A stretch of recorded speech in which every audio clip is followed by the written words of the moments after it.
Hey guys, how's it going? It's I, the real Randy Chavez. I'm coming at you with a third video. This is going to be the one that some of you are watching just to hear what I have to say. And this one is going to be who am I voting for and why. This might turn into a long thing. I don't know. Start with the two main ones. Start with Joe Biden. Some things that I like about him. Well, let me start with some things that I think he means well. I think he does. Again, it might just be like, oh, sweet old man. He's probably a nice guy, if you talk to him, and he's probably a nice person to talk to. Maybe, I don't know. I've never talked to him. He's one of those career politicians where you just have, you've been in office so long that changes you like that. It does. It changes you as a person. You can't relate to normal people anymore. And the fact that I think anyone with a super large amount of money or is in politics, it changes you. You can't really relate to the normal people anymore. It's like, I'm just going back to, let's say, my friend Dennis, who used to own an animal hospital I used to work at. And he said, listen, I've been owner of this place and he's been in the field at that point, like 20 years. Like, I cannot physically remember what it's like to be a client. I can't look at it from that point of view. And I think at a certain point, you just don't know what it's like to be a normal person anymore. And, he came in, not only did he author the crime bill, in 1994, I believe, which helped put, I don't know how many minorities in jail. And then he picks Kamala Harris, who's a cop, which is not that I have anything against cops. A lot of my good friends are cops, really good people. And I feel really bad that they have targets on their back and they're put in shitty situations like all the time. More on that at another point. But so you pick a cop with the freaking worst on the worst time where cops are hated right now, in conjunction with the fact that she laughed about, like, she blocked people, or she blocked evidence that would have let a guy live on death row. Eventually that evidence was, I forget who was attorney general, basically the evidence without, like, her consent. Like, it said, okay, no, we're going to release this evidence, we're going to show it, the guy walked. But again, she wanted to make it so that this guy was just going to die. She laughed about when she was asked about, like, all right, do you smoke weed? It's like, yeah, like, and she's laughed out how many fucking thousands of minorities for smoking weed. Like, weed is not a bad fucking thing. Like, it's not. And I know there's some people are going to say, well, you know what? Weed can make you lazy. Weed can ruin your life. And okay, fair point. So can unhealthy food. So can alcohol. Like, if weed is what ruined your life, your life was going to get fucked up at some point anyway. We just got there first. And I know I'm kind of looking like a crazy person with the hair, but again, this is also coming from someone with, minority. Big brown skin. Big brown skin. But I'm also a business owner. Again, I'm an immigrant. I was not born in the United States. I was not born in this country. Immigrated from Peru. Two business owners, and I served in the United States military. I didn't serve for Peru. I didn't serve in there. I served in the U.S. Air Force. So again, she's laughing about smoking weed where she's locked up minorities for that same thing. So he's had really bad track record. And him and Obama, when they were in office the first term, they I don't want to say they were anti-gay, but they never came out and said, like, no, we support gay marriage. Like, I'm actually almost sure, and someone fact checked me on this, that they flip-flopped, through his second term. Once he got elected, then then they honestly did seem happy that they were able, was it 2015, they federally legalized gay marriage, and they're running around with the pride flags. So again, probably nice. Maybe they were playing the game. Maybe they were saying, like, you know what, we can't do anything controversial in our first term because that might affect us getting a second. If we get the second term, they can't kick us out, then we could start doing stuff. Maybe that's what happened, because that makes sense. Or maybe I don't know. Also, it just, elephant in the room, he doesn't seem well. He doesn't seem mentally healthy. He doesn't, like, and all right, fair point. Like, if I'm not getting a lot of sleep right now, and there are some times where I don't like space out, but I just, like, I'm sorry, can you repeat that one more time? I'm not as sharp as I was when I was well when I was mid 20s, early 20s, teenager. I'm not as sharp because I'm not sleeping a lot, and trying to run a presidential campaign is one of the hardest things in the world because you are barely sleeping. Now, a little bit different now because they're not campaigning as hard as they would be years ago because of COVID and because of everything. But remember when Hillary tried to run and she like was falling apart at the end? She like could barely walk because it is so freaking taxing on your body. So maybe some of these senior moments, maybe that's what they are. Just senior moments. Is not as sharp, and but I'm pretty sure he's got dementia. Like he just doesn't seem well. He's not taking questions from interviewers. His mental health is serious question. And then he steps down. Kamala Harris is president. Seems very bad. That just seems like not a good thing for the country. And talking about not good things for the country. All right, Trump. Let's see what we have on Trump. He's very loud for my taste. He pulled out of the Paris agreements. Basically the one that says like, hey, we're going to try our best to turn the whole world into clean energy, green energy. And, he pulled out of that, and just partly because maybe he's got friends in big oil and coal. And now also fair point, there's a lot of people that say like Louisiana and West Virginia and just a bunch of these places that, are in the oil industry, or people that just unskilled in any other thing, but their father and brother and uncles, everyone, they were just working in the coal mines. That's what they do. It is an freaking hard, honest day's work. And, if you don't have any other skills, if that's just what your family does, that's what you do, that's all you know, it is very frightening when a bunch of these politicians say, we're going to get rid of all this shit. Like, that's how some people survive. And yes, a small amount of people, yes, humans should be adaptable enough. Like, hey, get punched in the face. Fucking, all right, get up. Go do something else. It's just, fuck, man, it's hard. Like, I've done it multiple times. It's not easy. And it's not for everyone, especially as you get older. As you get old, like, imagine saying to, like, a 50-year-old, just code. Just computer code. Yeah, JavaScript, here we go. Like, it just doesn't happen when you're older. And again, some people it can, but, younger people, it's a lot easier to learn. Older people, it's really not. So that's what you have to think about. But then Trump, I voted, I'm a libertarian. I voted libertarian. I consider myself independent now because there is so much infighting with libertarians. It's ridiculous. And they get in their own way. Same with the Republicans, Democrats get in their own way. But you have a president here that has not started another. In my entire life, there hasn't been a president that hasn't, okay, you're going here, going here. Like, no, like, he hasn't started a new war.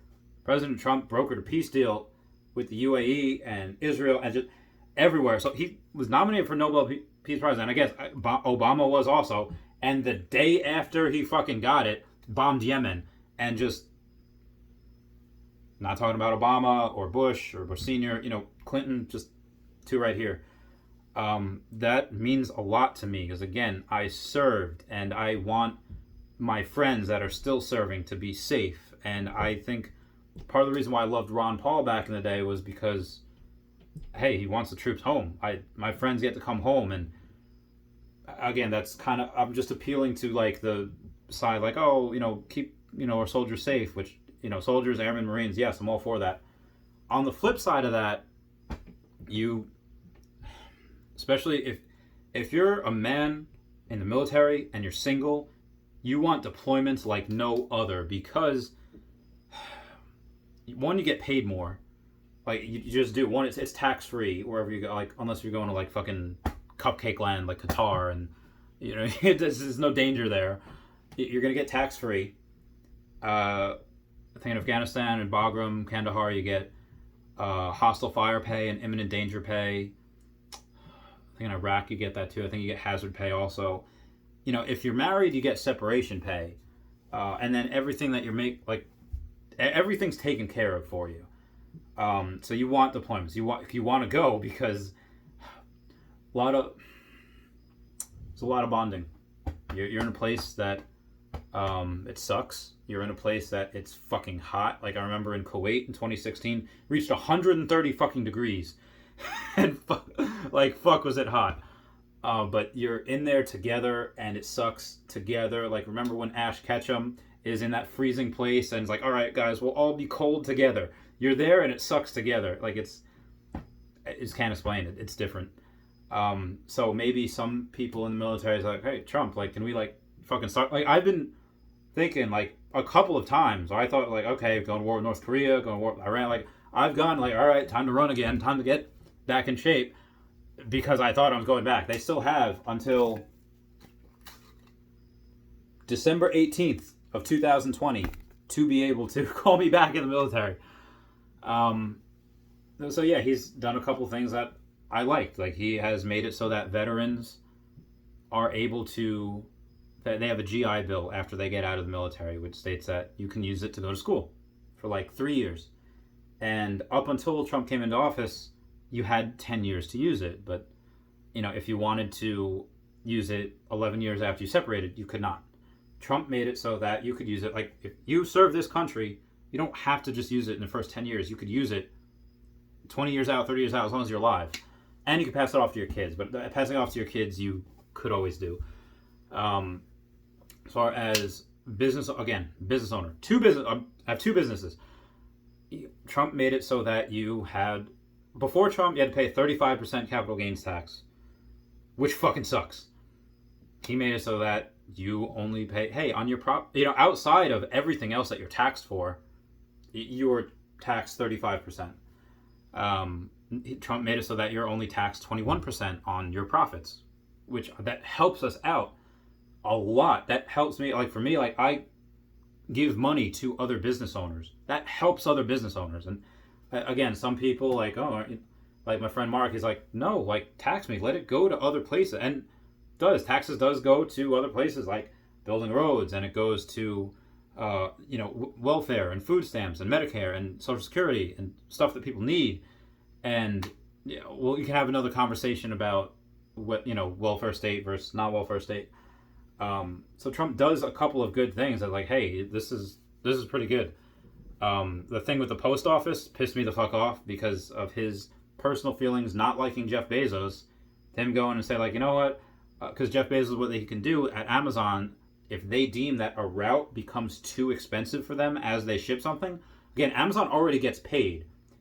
At the end of their route, say like, no, this is too expensive for us. They could dump it off on the post office, say, post office, you have to take the rest, and the post office has to fucking take it. So, yes, the taxpayer is paying a lot for Amazon shipping routes.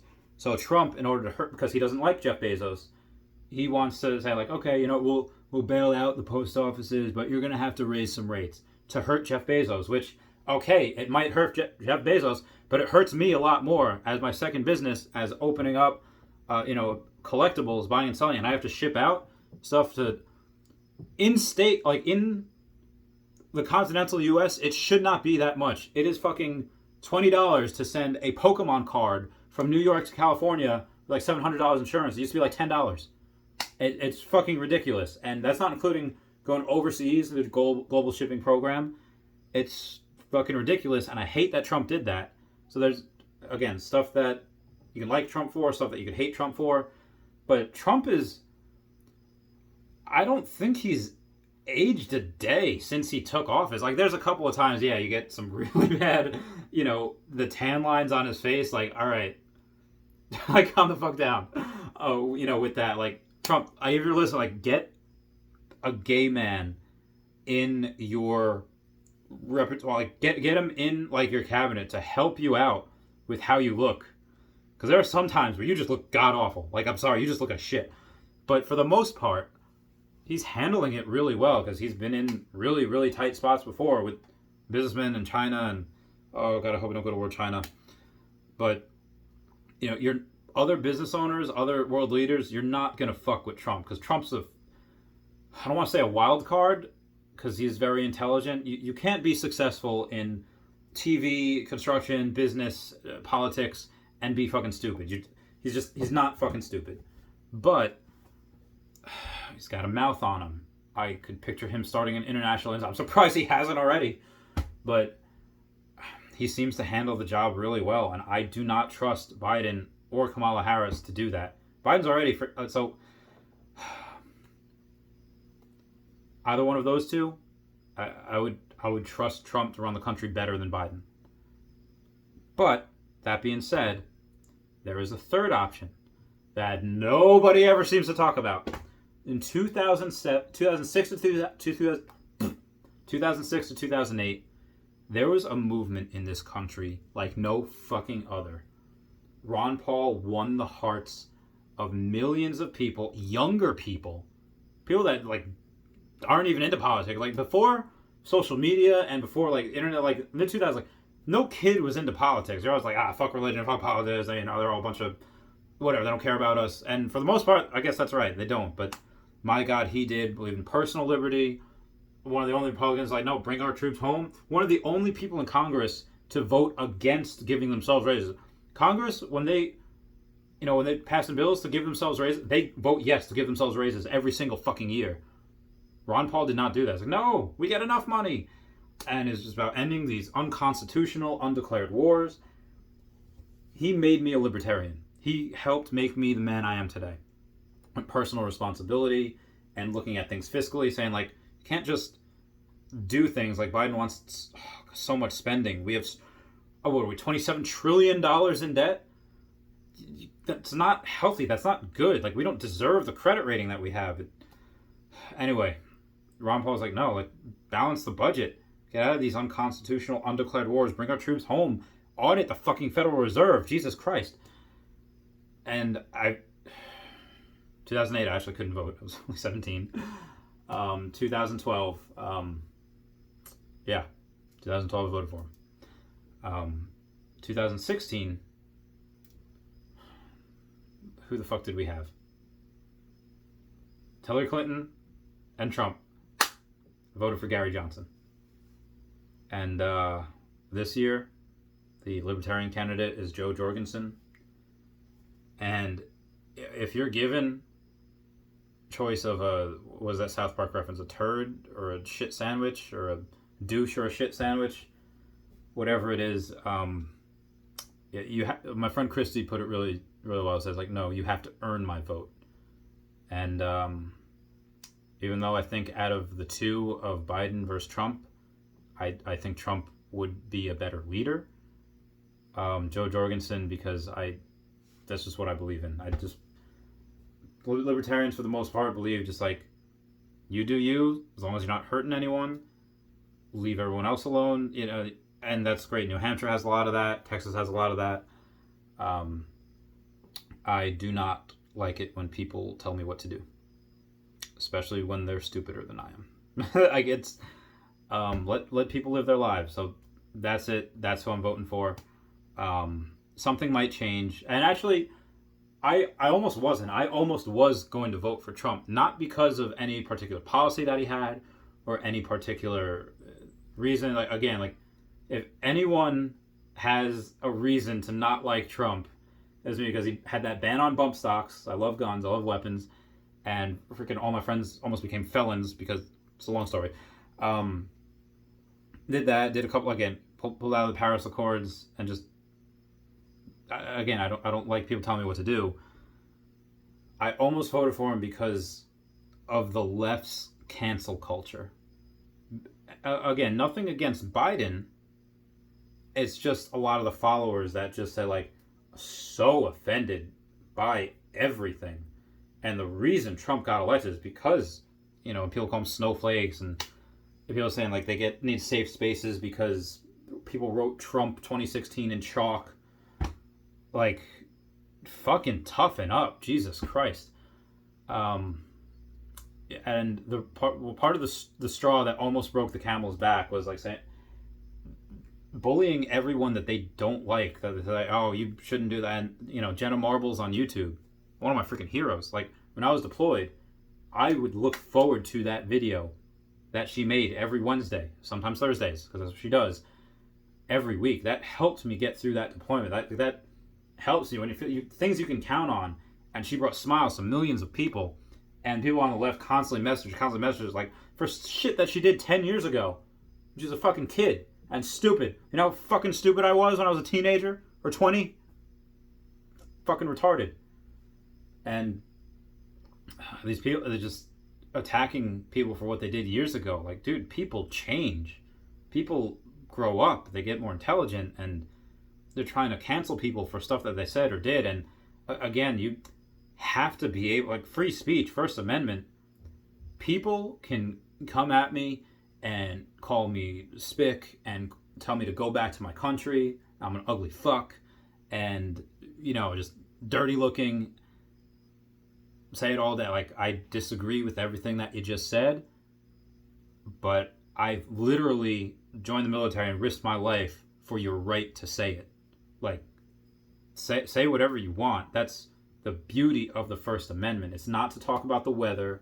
It's not to shoot the shit. It's to talk about controversial things. And I don't think we should cede to anyone. If you want, like, especially with comedy. Comedy should provoke. Comedy should make you think. Comedy should make you feel different afterwards than when you first found it. And, comedians that won't play at colleges anymore because they're too fucking sensitive. People trying to cancel Jenna Marbles because of stuff she said years ago. Dude, like, maybe just sometimes people take it too far. Maybe. Fucking go to 4chan. Everything on there is wrong. But it's fucking funny. Unfortunately, some things are funny. And I almost was like, I'm going to vote for Trump just to fuck these guys. Because they are such pussies and trying to cancel everything that they don't agree with. And that's wrong. I just see the pendulum swinging too far left. And maybe the pendulum had swung too far left and it had to swing too far right. And that's why Trump got elected. And maybe swinging back the other way. I don't know. Extremes are bad, and this is why I am voting for Joe Jorgensen, because I can't vote for either or. I am, again, voting my conscience. I'll sleep easy at night. Either way. I don't get any sleep anymore. Anyway, guys, that's it for me. Sorry for the long video. I love you all.